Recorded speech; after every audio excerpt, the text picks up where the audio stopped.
Buenas tardes.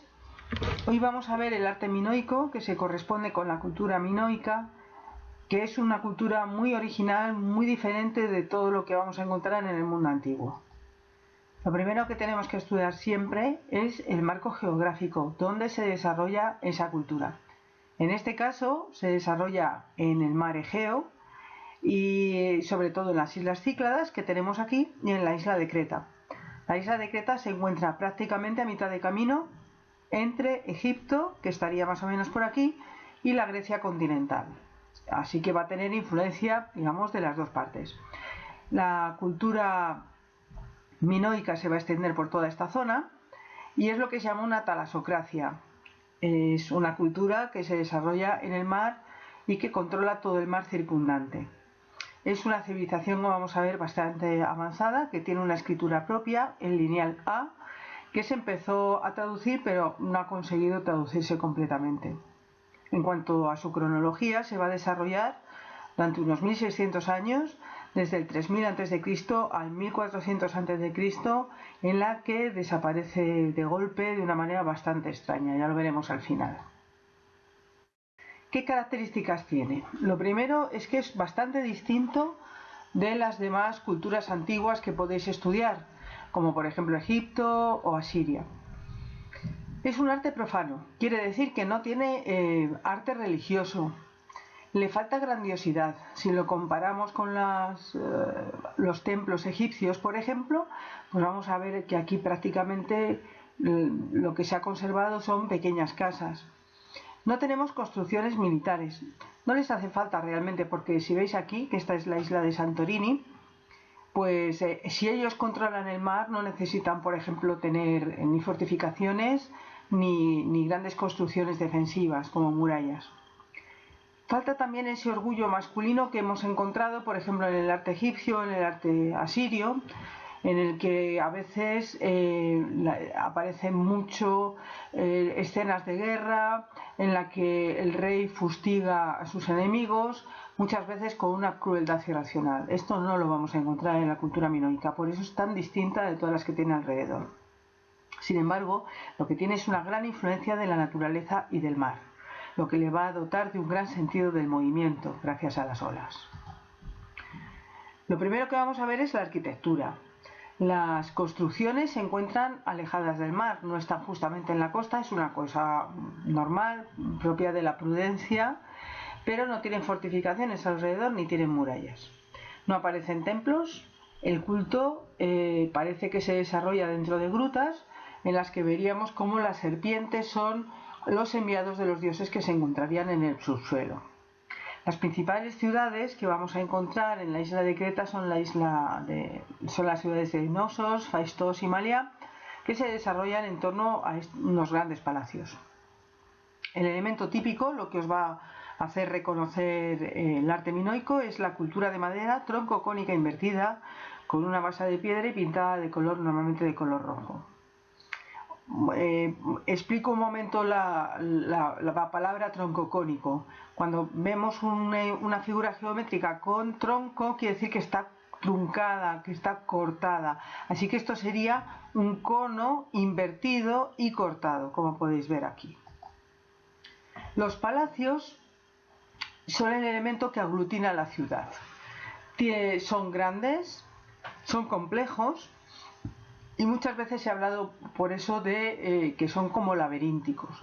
Y en este momento tendríais que acercaros un poco a la leyenda del Minotauro, repasarla y ver qué es lo que recordáis de esta leyenda tan bonita, en la que se decía que un monstruo, el Minotauro, hijo del rey Minos, pues estaba encerrado en un laberinto.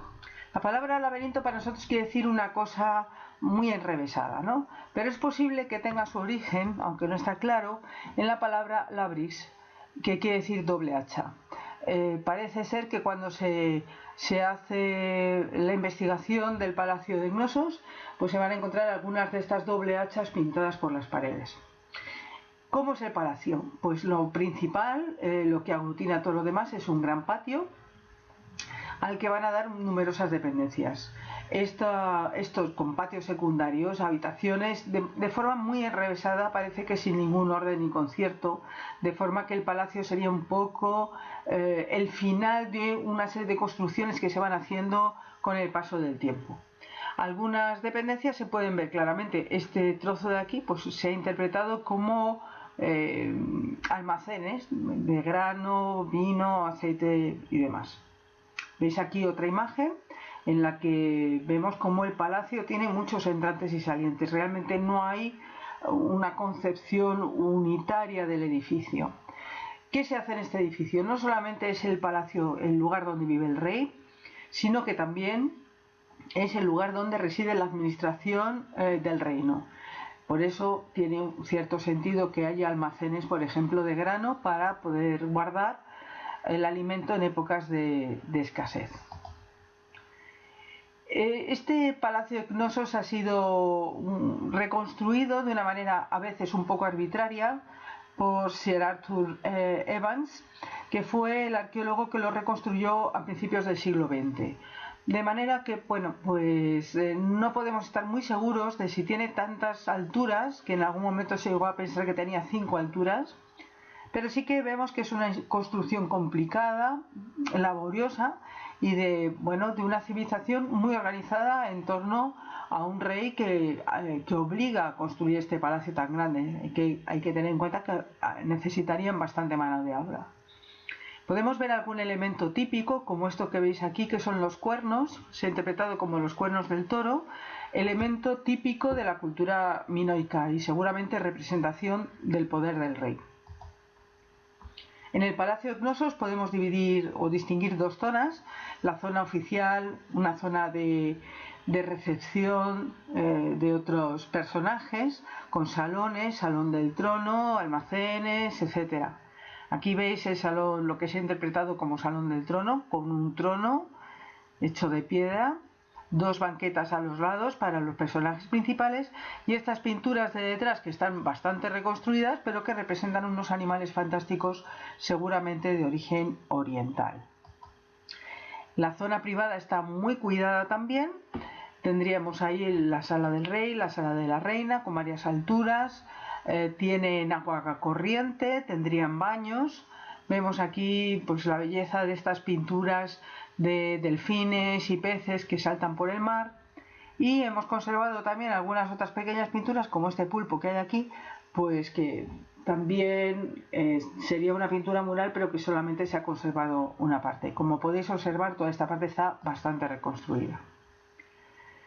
En cuanto a la escultura, lo primero que decir que se tratan de figuras en general de pequeño tamaño, de bulto redondo, es decir, lo que llamamos habitualmente estatuas, y con marcada frontalidad, es decir, que están hechas para verse fundamentalmente de frente. Aquí tenéis dos esculturas.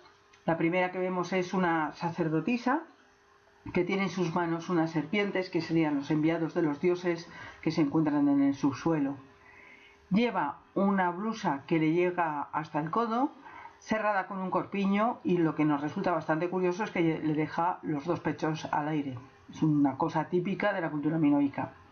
Más abajo vemos que lleva un delantal que parece un poco rígido y debajo una falda de volantes que nos recuerda pues bastante a las faldas de flamenca en España.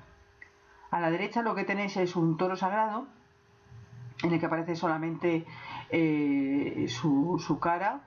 Vemos que tiene un gran realismo, está hecha en una piedra bruñida, dura, que tiene brillo y jaspeada con una serie de líneas.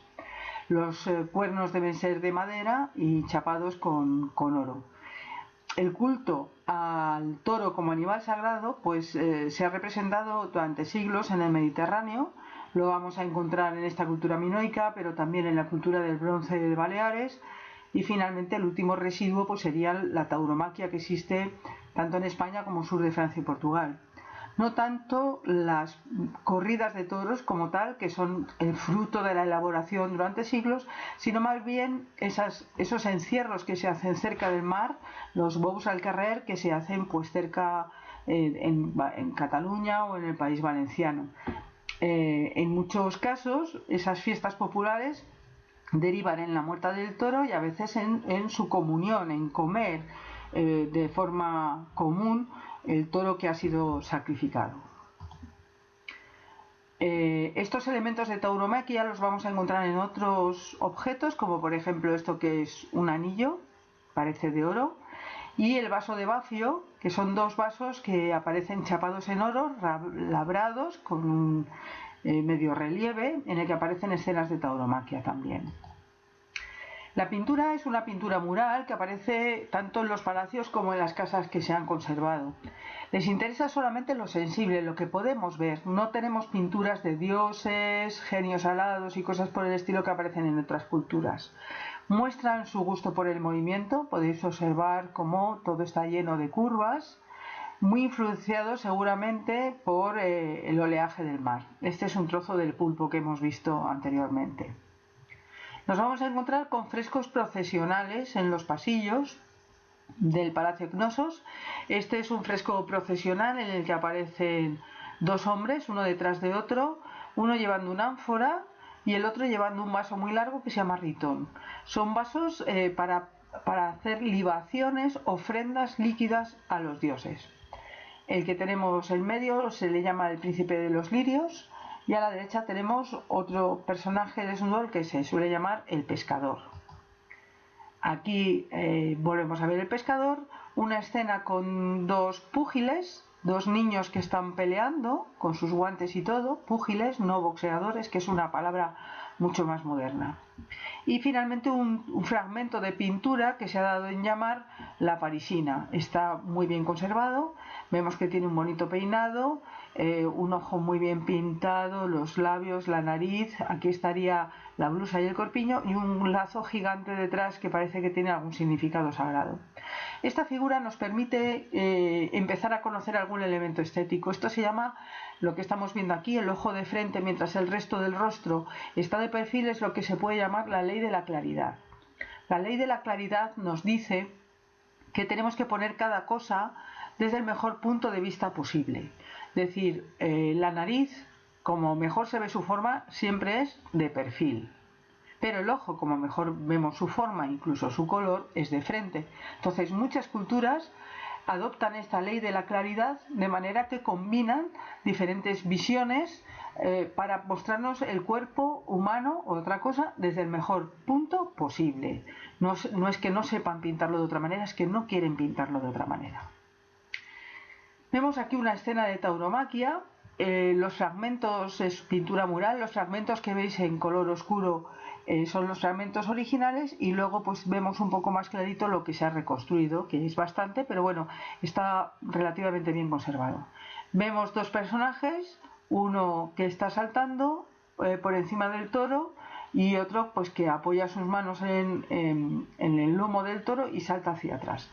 Eso es lo que actualmente pues podríamos llamar la paloma, ¿no? Al saltar, el toro tira para atrás los cuernos, se apoya aquí y vemos aquí. Vemos una clara diferenciación de color entre los dos personajes. Y esto tiene una explicación. A los hombres se les pinta, por lo general en la cultura antigua, se les pinta de colores oscuros, porque los hombres aguerridos, fuertes, luchadores, guerreros, se entrenan al aire libre y para ellos estar pálidos pues sería una cosa despreciable, Aparecen casi siempre de colores oscuros. Sin embargo, las mujeres van a aparecer casi siempre de colores más pálidos, colores blancos, sobre todo las mujeres que son nobles, las mujeres que no tienen que trabajar en el campo. Y lo que nos llama la atención en esta pintura es que es una mujer la que está saltando, o la próxima que va a saltar por encima del toro. A nosotros nos parece un poco extraño, dado que nuestros conocimientos de tauromaquia pues nos iban a pensar que solamente se enfrentan hombres, pero aquí en Creta tanto los hombres como las mujeres hacían estos equilibrios dentro de sus fiestas religiosas, seguramente, fiestas religiosas. Ya hemos visto antes esta escena con los delfines en la cámara de la reina, delfines y peces. Y finalmente vamos a ver un poco de la cerámica que sigue con los mismos motivos. Es una cerámica bastante realista, no tenéis más que ver aquí por ejemplo un pulpo con temas marinos, las olas del mar, el delfín que salta, los lirios del campo. Y finalmente vamos a hablar un poquito del final. ¿Qué es lo que ocurre al final de esta cultura minoica? Pues no se sabe, desaparece de manera repentina. Todo se debió seguramente a la explosión de un volcán que se encontraba en esta isla, que es la isla que actualmente se llama de Santorini. Era una isla más o menos circular que en su centro tenía un volcán. Queda un poco un resto del volcán, lo veis aquí en esta fotografía aérea, sería esto mismo que tenemos aquí. Actualmente está activo pero poco activo, no produce grandes explosiones. El caso es que este volcán hizo saltar por los aires la mayor parte de la isla de Santorini. Ya lo habéis visto antes en una foto, aquí hay unos grandes acantilados. Esta esquina sería esta de aquí. Todo este material saltó por los aires y cayó encima de las ciudades que había aquí en esta isla de Santorini. Fundamentalmente en esta esquina pues se ha conservado una ciudad, no es tan importante como Pompeya, pero una ciudad que ha acabado tapada por los depósitos del volcán. Hay que suponer que tan enorme explosión a su vez produjo un tsunami que seguramente pues acabó con los restos de la civilización. Terremoto más tsunami, imaginaros, pues hace 2400 años, pues debió ser terrible, ¿no? Seguramente esa situación la aprovecharon los micénicos pues para invadir estos territorios que habían quedado devastados desde el continente. Y aquí termina pues la historia de esta cultura minoica tan bonita, muy interesante y donde podéis investigar todavía mucho más para conocerla mejor. Espero que os haya gustado mucho y después veremos la cultura micénica.